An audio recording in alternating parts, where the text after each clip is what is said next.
Hey there, good evening. Nice to see you. It's time for the Bronx Buzz. This is BronxNet's program where we talk to reporters, writers, editors, try and get some insight and inside as to what's going on in the Bronx and in our city. And in our second segment, we're going to talk to how many movie theaters are in the Bronx? Who knows? Two. There's one over there in Bay Plaza, and the other one is a little one, a film studio in on City Island. So we're going to talk to proprietor of that and find out about those movies. But right now, let's talk about real life in New York City. Let's welcome the transportation reporter for Gothamist WNYC, our buddy Steve Neesen. Nice to see you, Stephen. Thanks for having me back. And just to let people know, he's in the WNYC studio right now, and that's a nice thing. So as I said to you when you logged in, this is a hell of a time to be a transportation reporter. You responded you were kind of surprised that congestion pricing actually happened. Why don't we start there? What's the surprise? Well, it's just amazing following it. This, has been in the works since 2019. There were so many twists and turns, lawsuits, pauses. And then just last Friday, a judge in New Jersey was asked to halt the program, at least temporarily. And it was really up in the air. It could have gone either way. He was behind closed doors with lawyers for 4 hours, and we were just waiting and waiting for a final determination of whether this thing can actually start Sunday, in the early hours, just 12:01 a.m. And he finally came back and said, it's clear, we can go forward with it. And it was just like people were still waiting, not quite sure whether to celebrate because there have been so many pauses. You remember Hochul paused it at the very last minute in June, but it happened, and it is in effect at this very moment. At this very moment, and it's funny that you say that nobody knew whether to cheer or not to cheer, but in fact, I don't know. It seems to be going well. Well, one more thing about the legal challenges. Apparently, there are still legal challenges out there. Do they have any merit? Are you concerned that something might change this? Anything can happen. There's a lawsuit out in Hempstead, Long Island, Right. That's still to be heard. So there's always more challenges. But I mean, it's survived a New York challenge. It's survived a New Jersey challenge. And each time, a judge sets a precedent, and they essentially said it's clear to go. They followed all the rules. Do you have a sense? Are you hearing anything? Because as I mentioned to you, we have some video. Now we're recording this Tuesday, the 7th. And so this will air beginning the 9th. So I guess anything could change. So we do have some video from today. But do you have a sense, ears to the ground at how it's going at the moment? I mean, I was out talking to drivers Monday morning, and I met a truck driver even Monday morning, and it was a little bit snowy, you'll remember. So perhaps there are fewer drivers on the road, but he's a truck driver. He's out there every day. And he told me he crossed the Queensboro Bridge that morning, and he has never seen traffic like that. It was night and day.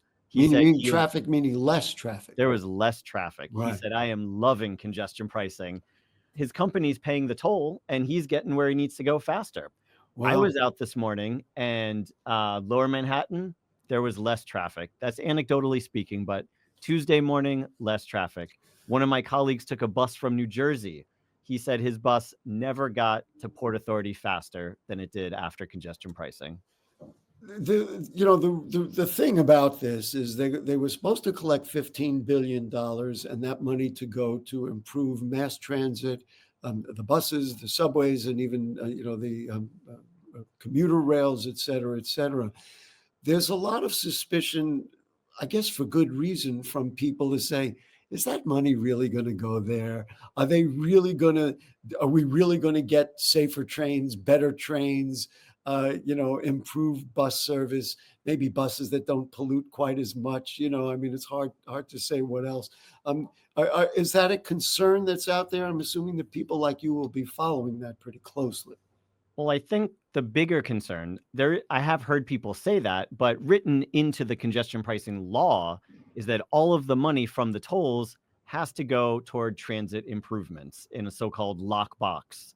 That said, of course, Governor Cuomo broke a lockbox on a separate set of funds when there was a shortfall. So, of course, I guess anything can happen. I think the bigger concern, though, is will the MTA spend the money wisely? Will the improvements happen the way that as quickly as they're supposed to? Will, of course, projects always have cost overruns and there's delays for unseen reasons. But in like the very recent era, as in like the last couple years, the MTA's construction department has turned a corner, so to speak, and has begun completing its projects, that it starts on time, on budget. They have all these new, sort of procurement methods, whatever, ways to spend money slightly more wisely than in the past. The boondoggle of East Side Access or the Second Avenue subway, those massive cost overruns. Stuff is still expensive, no question about it. But I think they are spending the money slightly better than they have in the past. But of course, And remains to we'll be yeah, seen. and we'll find out, exactly what happens over the course of time. I do want to show this footage. So this was shot Tuesday, the 7th at 12 noon on 42nd Street and 8th Avenue. We want to credit our buddy Ed Conde Garcia from welcometothe.bronx.com for providing this footage. He was downtown. Let's look at it, and then I'll tell you anecdotally what he told me about his trip this morning. So here it is.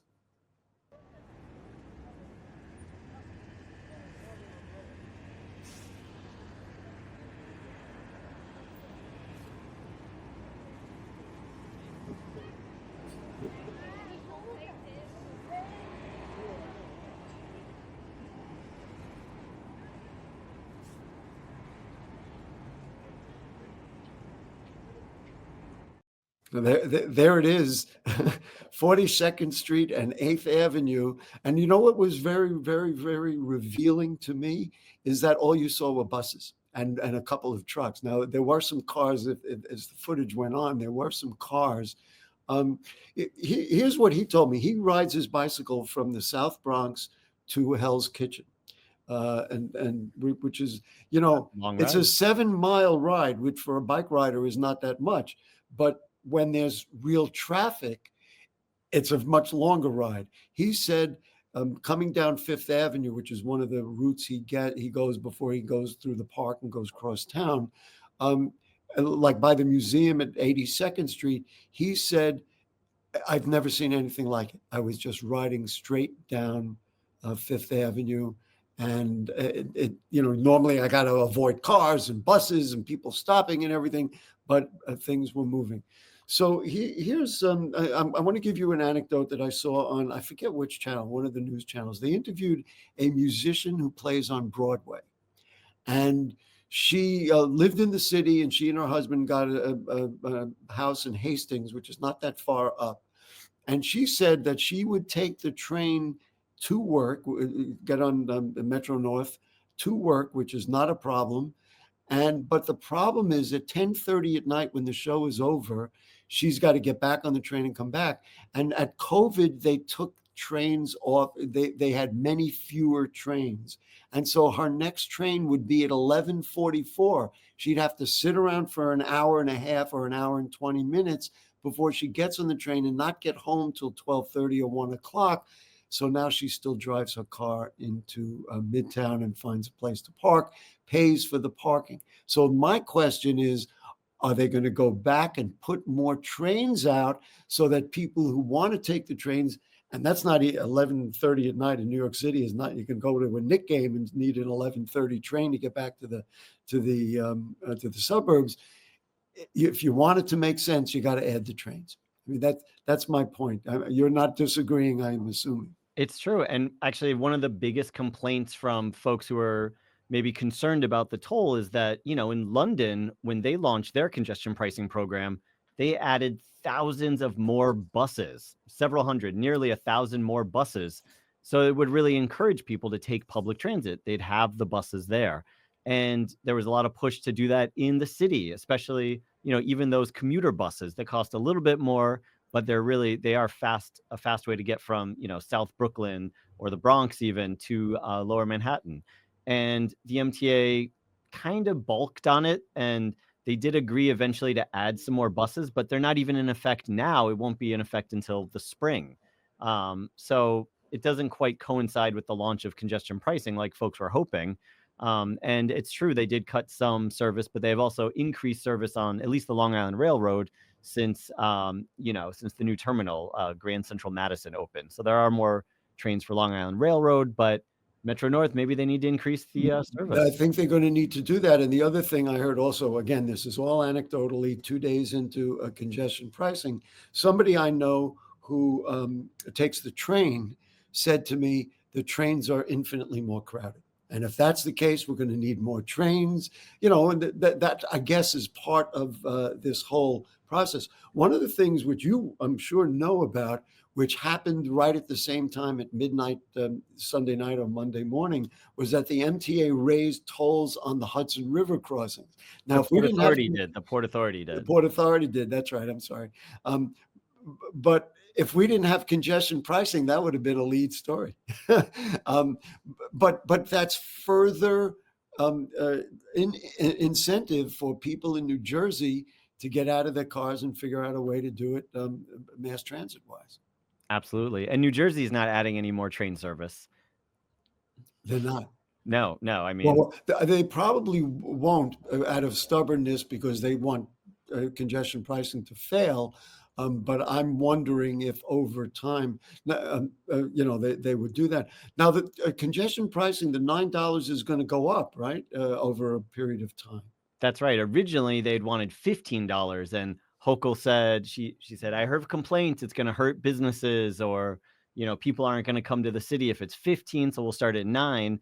And over the next couple of years, it'll eventually go up to 12, and then by the year 2031, it'll be the full $15 again. Well, let's hope that we get enough transit improvements in our system so that people will say, well, it doesn't matter. And I got to tell you, for me, we would go down and maybe if I went to a Knick game, sometimes I would take my car and park somewhere. And now I certainly wouldn't do that. It costs the high price of a Ranger game, and it costs a lot more. We just got a few seconds left. Steve, summary, when should we check back with you? Give it a couple of months. What do you think is going to happen? Like, what do we need to know? Well, give it another week or so. Let's see what the traffic numbers are. The MTA anticipates traffic will go down by 10%. So I'm curious to see where traffic is going to go. But also, like you mentioned, there could be some increases at certain subway stations. So, for example, in Upper Manhattan, are people crossing the GW Bridge and taking the train more? That's something to look forward to. And one other thing real quick, because we do got to go, is people in neighborhoods are very concerned about cars parking in their neighborhoods. I wonder if we're going to get more residential permits than we've ever had in New York City. Certainly people in North Bronx neighborhoods are concerned about that as well. Listen, Steve Neesen, you're the best, man. And give a hug to all my buddies over there at Gothamist, WNYC. We're going to keep reading everything you write, especially now. We appreciate your time. Thank you for having me. Great. We're going to take a short break. And as I said, when we come back, one of the 2 movie theaters in the Bronx, one of them on City Island. Don't go away.